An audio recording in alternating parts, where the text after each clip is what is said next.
So starting with our next question, that is question number 20. देखिए, the treatment of alkyl chlorides with aqueous KOH leads to the formation of alcohols. ये पूछ रहे हैं कि alkyl chlorides RCl को जब आप aqueous KOH के साथ ट्रीट करते हैं तो हमें मिलता है ROH, अल्कोहल. तो यहाँ पर क्या हो रहा है? Substitution reaction. पर जब इसी RCl को आप अल्कोहलिक KOH के साथ ट्रीट करते हैं तो हमें क्या मिलता है? एल्कीन. तो ये डिफरेंस क्यों है? ठीक है, alkenes are the major product जब अल्कोहल KOH आप यूज़ करते हैं. देखिए, एक्वस KOH में जो OH negative is a good base and good nucleophile. तो OH नेगेटिव का जो काम है वो एज ए न्यूक्लियोफाइल भी वो अच्छा है और एज अ बेस भी वो अच्छा है. पर जब आप अल्कोहल प्लस KOH लेते हैं, ठीक है, जब भी आप फॉर एग्जांपल आपके पास R-OH अल्कोहल है प्लस KOH आप लेंगे तो यहाँ पर ये OH negative as a base काम करेगा, ये एज एसिड काम करेगा. तो एसिड बेस रिएक्शन में R-O negative K positive plus H2O बनेगा. अब ये जो RO नेगेटिव है इट्स अ स्ट्रॉन्ग बेस. तो अल्कोहलिक KOH में RO नेगेटिव बनता है and RO negative is a stronger base than OH negative. तो OH नेगेटिव से ज़्यादा स्ट्रॉन्ग बेस होने की वजह से ये उस रिएक्शन को प्रमोट करेगा जिसमें बेस की रिक्वायरमेंट होती है. तो बेस की रिक्वायरमेंट होती है एलिमिनेशन में, इसलिए स्ट्रॉन्ग बेस यूज़ करने पे एलिमिनेशन का रिएक्शन ज़्यादा फेवरेबल होगा. जबकि OH नेगेटिव बेस तो अच्छा है बट न्यूक्लियोफाइल भी बहुत अच्छा है.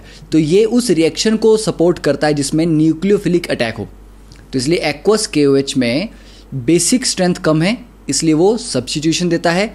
अल्कोहलिक KOH में RO नेगेटिव की फॉर्मेशन होती है जो कि एक स्ट्रॉन्गर बेस है देन OH नेगेटिव. और क्यों स्ट्रॉन्ग है? क्योंकि RO नेगेटिव में R का प्लस I इफेक्ट भी लगता है.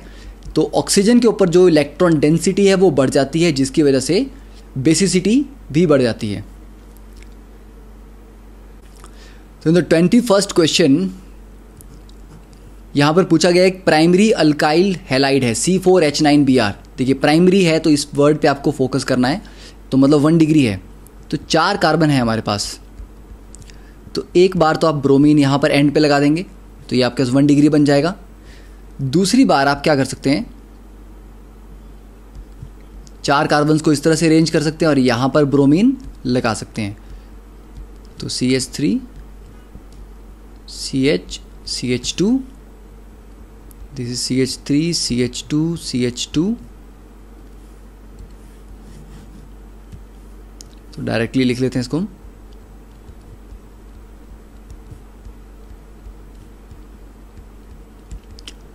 तो ये दो हमारे पास आगे दोनों 1 डिग्री हैलाइड्स हैं. क्या कोई और पॉसिबल स्ट्रक्चर है 1 डिग्री हैलाइड का? नहीं. तो इन दोनों में से कोई एक आपका A होगा. अब इसको रिएक्ट किया गया अल्कोहलिक KOH के साथ टू गिव कंपाउंड B, और compound B is reacted with HBr to give C which is an isomer of A. ठीक है, उसको बाद में करेंगे. तो कभी भी क्वेश्चन को सॉल्व करने से पहले कंप्लीट पढ़ लें. ऐसा नहीं कि आपने 2 लाइंस पढ़ी और डायरेक्टली आप उसको सॉल्व करने लग गए कि ठीक है पहले की 2 लाइंस को हम सॉल्व करेंगे उसके बाद नेक्स्ट 2 लाइंस. पूरा क्वेश्चन पहले पढ़ लें, हो सकता है आपको उससे कोई हिंट मिल जाए. लेकिन 3rd लाइन में दिया है when A is reacted with sodium metal it gives a compound C8H18. मतलब डबल हो गया. ठीक है, तो वुड्स रिएक्शन हो रहा है यहाँ पे, which is different than the compound formed when N-ब्यूटाइल bromide is reacted with sodium. देखिए, इसी को बोलते हैं N-ब्यूटाइल ब्रोमाइड. ओके, तो इसको अगर आप सोडियम के साथ ड्राई ईथर में ट्रीट करोगे तो आपको क्या मिलेगा? Straight chain N octane. तो ये बोल रहा है कि जो वुड्स रिएक्शन के बाद प्रोडक्ट मिला है C8H18 ये डिफरेंट है than the one which is formed जब N-ब्यूटाइल ब्रोमाइड को सोडियम के साथ रिएक्ट किया जाता है. मतलब आपके पास ये कंपाउंड नहीं बन रहा, तो इसका क्लियर मतलब हुआ कि जो A है वो N ब्यूटाइल ब्रोमाइड नहीं है, वो ये वाला स्ट्रक्चर है। ओके, इसका नाम क्या होगा? 2 मिथाइल 1 ब्रोमो 2 मिथाइल प्रोपेन। अब इस स्ट्रक्चर को हम A लिखते हैं। अब A का, अब देखिए फिर भी रिएक्शन पूरा कर पढ़ लें। Give the formula for A and right the equation for all the reactions. तो उसको हम क्लियरली एक बार लिख लेते हैं स्ट्रक्चर को।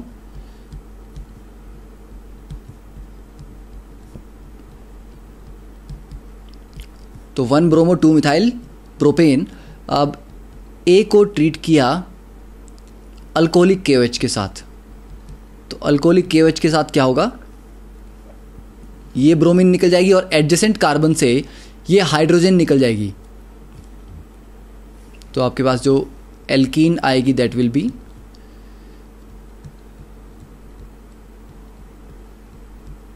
So this is B। तो B is formed. B is reacted with HBr। अब देखिए B को अगर आप HBr के साथ रिएक्ट करें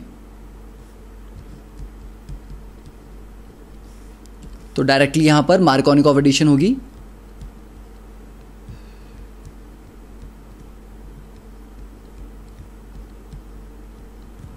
और इसके बाद तो देखिए HBr to give C, this compound is C which is an isomer of A। तो ये जो आपका A है ये भी वैसा ही कंपाउंड है। यहां पर भी टोटल कार्बन 4 हैं, टोटल नंबर ऑफ हाइड्रोजन्स 9 है और एक ब्रोमीन है। तो A और C दोनों का जो फॉर्मूला है वो C4H9Br है, इसलिए ये दोनों आइसोमर्स हैं। तो यही इस क्वेश्चन में पूछा गया है, ठीक है, कि आपको A, B और C तीनों के स्ट्रक्चर्स देने हैं और पूरे रिएक्शंस को लिखना है। तो that was very easy question. अब देखिए last question of the chapter, what happens when N butyl chloride को अल्कोहलिक KOH से ट्रीट करते हैं। देखिए N ब्यूटाइल क्लोराइड, तो क्लोरीन यहाँ से निकल जाएगा और साथ वाले पोजीशन से H निकल जाएगा, ठीक है, अल्कोहलिक KOH से। तो the product will be butene. Second is bromobenzene को मैग्नीशियम और ड्राई ईथर से रिएक्ट करेंगे तो क्या बनेगा? यहाँ पर बनेगा आपके पास Grignard reagent, that is PHMgBr। Third is hydrolysis chlorobenzene का। देखिए पहली बात है कि हाइड्रोलिसिस का मतलब हुआ, हाइड्रोलिसिस इज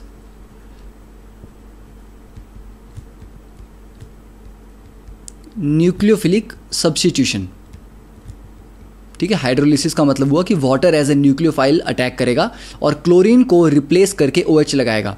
बट प्रॉब्लम क्या है कि benzene nucleophilic substitution reaction easily नहीं देती है, बेंजीन देती है इलेक्ट्रोफिलिक सब्स्टिट्यूशन। तो हाइड्रोलिसिस करने के लिए आपको बहुत ही स्ट्रॉन्ग कंडीशंस यूज करनी पड़ती हैं। तो the reaction can take place only under very high temperature and pressure, ठीक है। तो उसके लिए क्या कंडीशंस होंगी? तो कंडीशंस आपको लगानी पड़ेंगी। NaOH आप लेंगे क्योंकि OH नेगेटिव फाइनली उसको रिप्लेस करेगा, और अराउंड 920 केल्विन टेम्परेचर होगा और 300 केल्विन और 300 बार यहाँ पर प्रेशर होगा। तो इतनी एक्सट्रीम कंडीशंस में ये जाके NaOH क्लोरीन को रिप्लेस करेगा और वहाँ पर OH नहीं लगाएगा, ये लगाएगा O नेगेटिव। क्यों?